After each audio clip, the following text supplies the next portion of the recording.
primarily, historically, right? Yeah, it's actually live, Danny. Boom, just answered that question.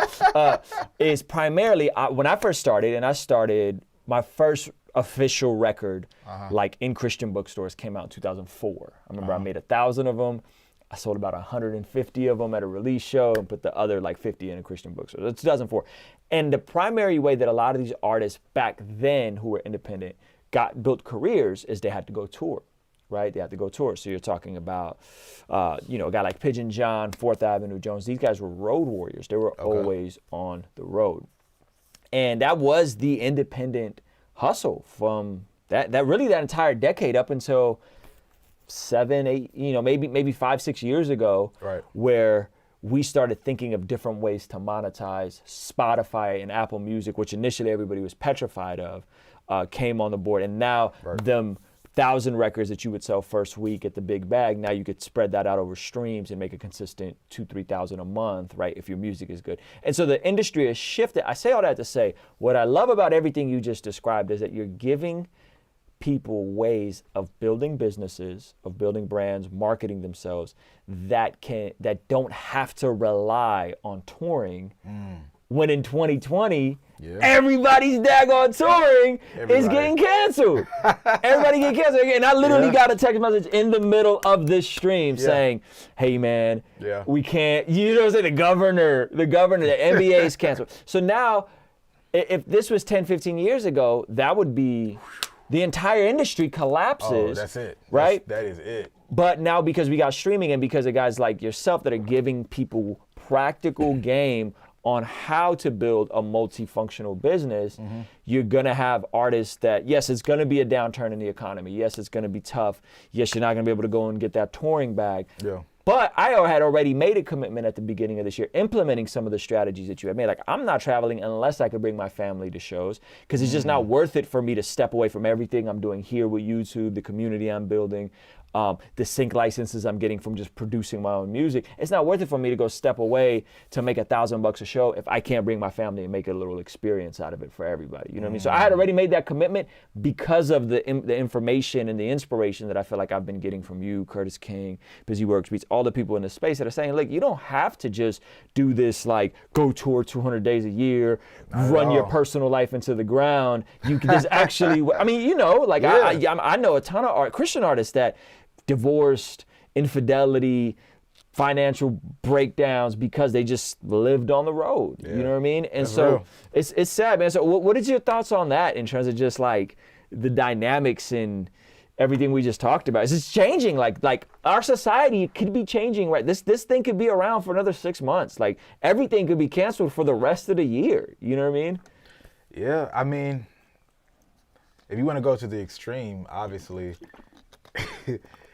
it could be a world where nobody's outside, right? And we're all living through our platforms. Dang, bro, you hit me with the Walking Dead. Right. Like, that's the extreme. But the reality is, if you work like those other options aren't there for a period, in this time, you can focus and actually make traction to the point, like you said, you don't have to leave because you can connect with these people, you can monetize. You do not have to leave the house to make that money. I mean, there's artists, like, I know an artist who's making like $20K a month off of just Spotify, right? Like, that's it. Yeah, that's crazy. And we're not talking about even signed and all that kind of stuff, right? So, like, that kind of thing is real. And that was really primarily from one song. And there's other catalog, but it was really primarily from one song. So making money in your house is very real. And why that's important is just because things like you said, touring, that takes a lot of infrastructure outside of just the lifestyle. Right? But that takes a lot of infrastructure. Network of venues, booking agents, all kind, so many variables. People actually buying tickets. I'm still pushing for people to get deeper into online experiences, and privatize online experiences. We have some things like the Patreons and like giving private like content in one sense, but I'm talking about private, like interactive content. It's like what's that site?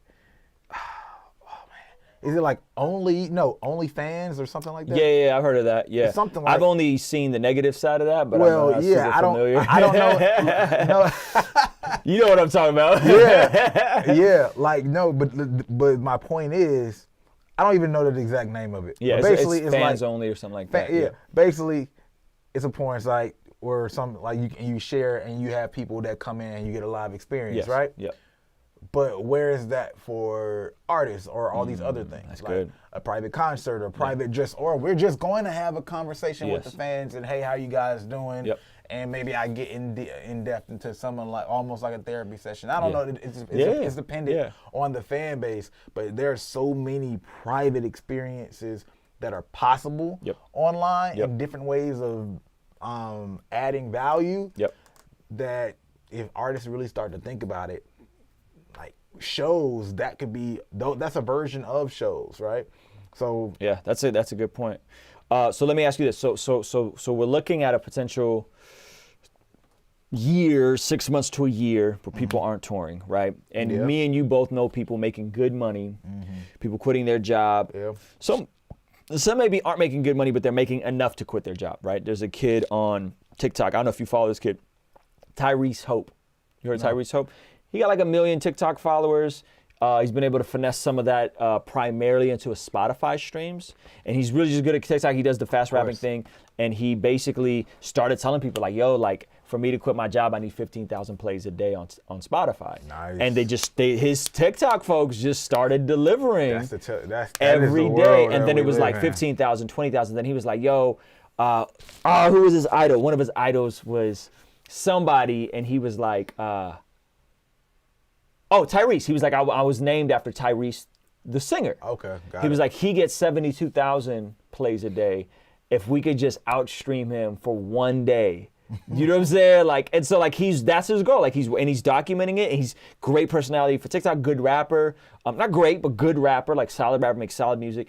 And he's been able to finesse this 1 million person following on TikTok. And now he quit his job. And so, you know, when you do the math on that, I think he probably makes like $2,500 a month or something like that. It's not like a crazy amount, but he gets $2,500 a month to do music. Yeah. Plus Apple Music and money. now continue to focus on it. Yep. And who knows what he's making on his TikTok lives? Yeah. Okay, that's right. The TikTok lives. I forgot about that. So let's get into the nuts and bolts. There's going to be a lot of people that are going to be asking this. So we just kind of introduced this, like, you can make money from home doing music, right?